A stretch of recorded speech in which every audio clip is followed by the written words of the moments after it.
Hey everybody, sorry it's been a few days since I shot a video and uploaded. I'm kind of putting a burst up today. The takeaway from this is that because of who I am as a human being with the time management skills of a potato, I didn't record anything Thursday, Friday, Saturday, and forgot to upload what was already recorded. So there's a bit of a burst going up today. There's a video that I recorded one day last week, I forget when even, that's going up ahead of this, so I apologize. Before I get into it today, I wanted to tell you that GoPro is still on the to buy list, so hopefully I'll be getting a better camera angle for everybody. Please like, share, comment, thumbs up, subscribe, notification bell if you want to know when stuff's going up. I don't remember what brought this to the forefront of my mind, but what I want to talk about today is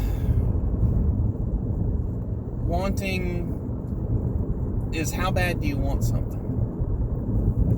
And I'm not necessarily talking about materialism or, the next iPhone, Samsung, the next big thing, but, you can want a lot of stuff that's not necessarily material possessions. You can want success, a good job, respect where you work, things like that. But how bad do you want it? And I'm going to tell a story about someone that I worked with 5 years ago. 5 years ago, I was working a job that honestly wasn't that bad. The hours sucked. It was second shift, up to 12 hours a day mandatory, and mandatory 7 days a week. So I was not getting to see my wife and kids. My wife was pregnant with our youngest at the time. And the job wasn't a good fit, but I had been unemployed for a while, so I kind of had to take the first available thing. And I've got to go into a little bit of detail here about the job, just so you can understand what was going on there to truly appreciate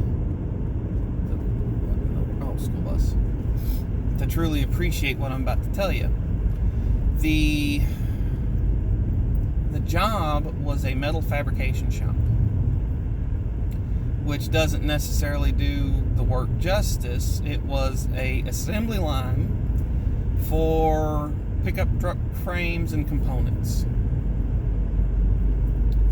So you'd have manual welding being done by people, you'd have robotic welding happening, you'd had stamping and other types of machining and all the material handling that goes with that. One of the jobs that I learned how to do there is when you build a truck frame, there's other components that have to bolt up to it. So you had control arms or shock mounts or you name it. There was all sorts of gaps in these frames of varying widths where when the truck was built onto the frame, there would be a part and there was a specification for those gaps. It couldn't be over or under a certain width or tolerance. Well, they taught me how to do this job, and you take different pieces on sticks, and all it was just little pieces of metal that you would test to make sure they would fit through. You would, if they did, you would then take a paint marker and mark over that section to make sure that it was checked. If they didn't fit, you would bend that out so that it would fit. and then you would take a can of coating and recoat over the frame where you could have damaged the coating with your tool, to get rid of the tool marks on it. Recoat for corrosion protection. So that was the job. And the fastest person that I came across at that job that wasn't the team manager of that area was one-armed. Not kidding. This woman was born with no arm below, I believe it was her right elbow. So she had the shoulder and a stump to her elbow, and that was it. And she was faster than most people there. And I had to tell her, like, look, what you're doing is just freaking amazing. I've got two hands and I can't keep up with you. You're amazing at this. She's like, I was born with one arm. My parents made accommodations for that, but no exceptions on what they expected. And you could definitely tell that she was very driven. She drove herself into work every day, which cars are not set up for strict left-hand operation. Well, just your radio, your climate controls, your key switch, your windshield wipers on some, cruise control on others, gear shifter, they're just not set up for it. She drove herself into work every day, packed her own lunch, just did everything on her own. And she was just, it was amazing to watch her, because I had two hands, could do the same stuff that she did, but she was faster at it than I was. Now I know that she had a lot of repetitions in that I didn't have, but she would take whatever tool she needed, clearance the part of the frame with one hand, stick the tool between her arm and her rib cage where she was missing half an arm, take her paint marker, mark it, and then move on to the next and pull the tool out, and so on and so forth. And she could do that with blinding speed. The specific area of that plant that I worked in was the material handling area. So I drove forklifts and industrial tugs around this building. And so I didn't work with her often. I typically worked with her when I got caught doing overtime, because overtime, they would shuffle you to where you were needed based on manpower. So I didn't work with her every day, and I wasn't there very long. I had been cultivating another job for a while, and that had finally come through, and that's currently where I'm at now, and I'll be at 5 years in just a matter of days. And it's a much better job as far as benefits and family time. Anyway,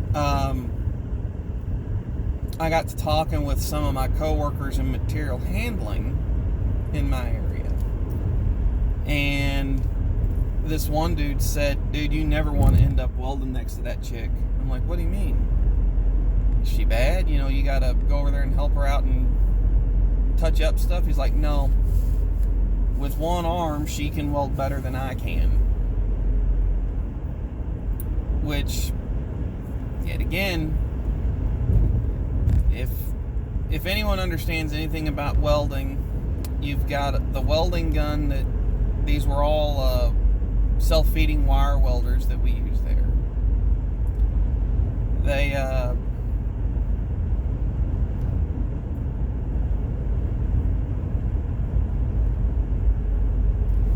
You'd squeeze the trigger, your shield gas and your weld wire would feed out. It was all at set rates by the company that we were contracted to build for, to get certain weld depth, penetration, and rigidity on various things.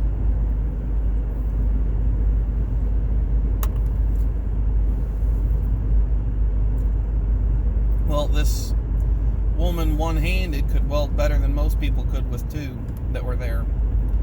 And anyone that knows anything about welding, you use your dominant hand, typically, to squeeze the trigger and angle the gun, because you do need a certain angle so you get your spatter to blow out in one direction and not slag up your weld. And then you use your other hand to space the nozzle so you'll have the other hand closer to the weld arc, in gloves obviously, and that hand guides the nozzle along the seam that you're welding, and also maintains a steady gap between the nozzle and the weld surface. You need that shielding gas, typically argon, in order to keep contaminants from getting into the weld and reducing the structural rigidity of it.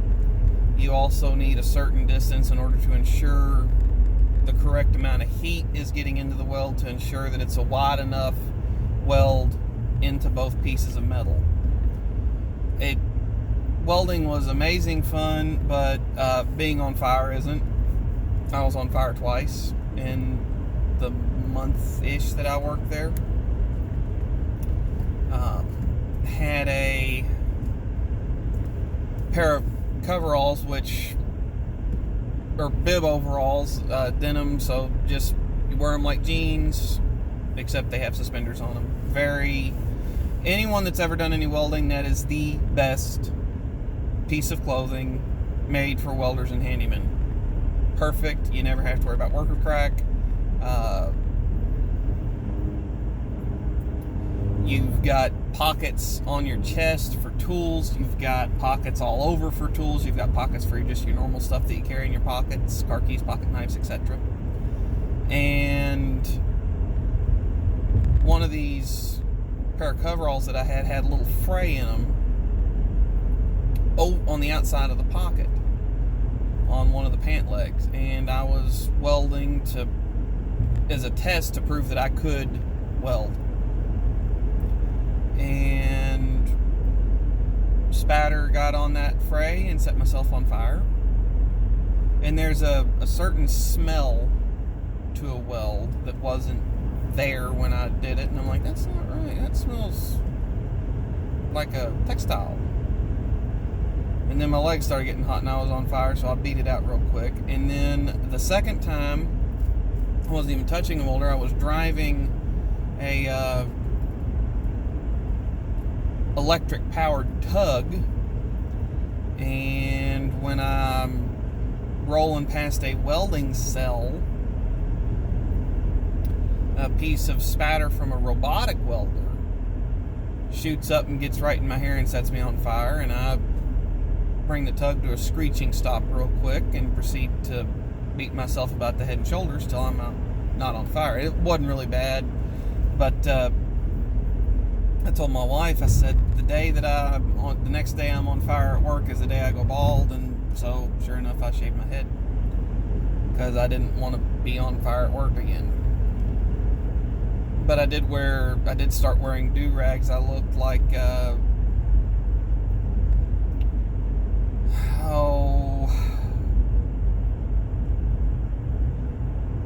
redneck motorcyclist, I think would be the easiest way to put it without becoming overly offensive. And I take no offense at the term redneck because I are one.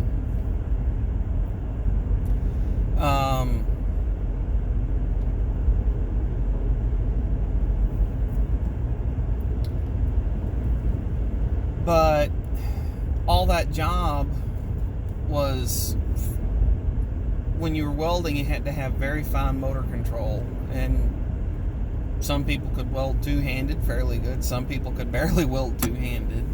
They were used more the fact that they could just spot good and bad quality on the frames. Everyone that was in that factory knew how to weld to pass a welding exam, not necessarily that they were great at it, just for the simple fact that they could do quality control. So even if you were in material handling, didn't touch a welder in 6 months, if you saw something, hey, this part or this segment on that part's not right or whatever, you could report it and get it fixed.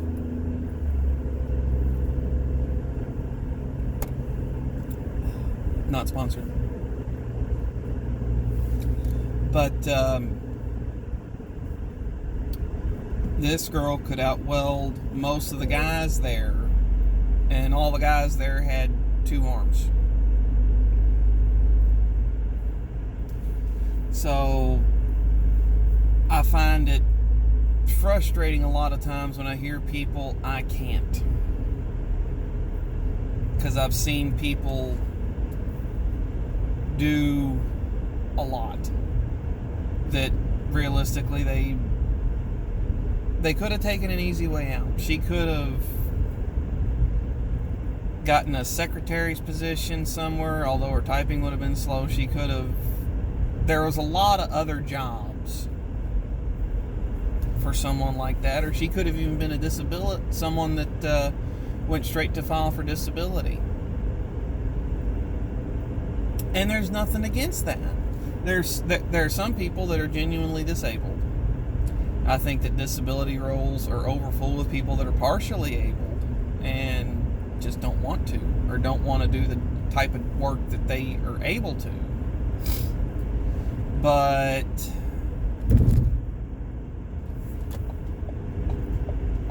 I think that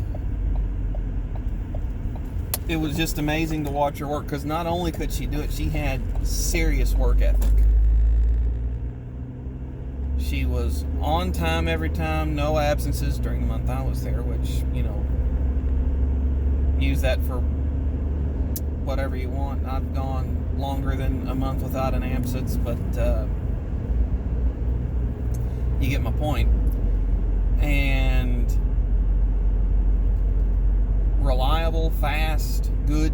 So, person with 1 arm outworking a lot of people with 2, just due to her drive. And the thing is, being partially disabled due to a birth defect, she could have gotten away with working at a half pace, because that's, she's got 1 arm, she can work at half-ish pace, and if you expect something of her, well, if you expect a lot of her, you're being ableist. So the fact that she could have gotten away with a lot, she chose not to, and in fact she chose to dust fully able-bodied people a lot, was astounding to me. It was a treat to watch her work, due to just how coordinated, how fast, how precise, and she wasn't working up a sweat. She had just gotten good and had a drive. So anyway, I'm kind of rambling on a little bit. Don't forget to like, share, rate, comment, subscribe, notification bell. If you do want my opinion on anything, even something that I'm unfamiliar with, leave a comment in the comment section below, and I'll be more than happy to even do a little research to let you know my thoughts on a thing. Thanks for tuning in for another Cruise with Big Smooth. Hope y'all are having a good day today.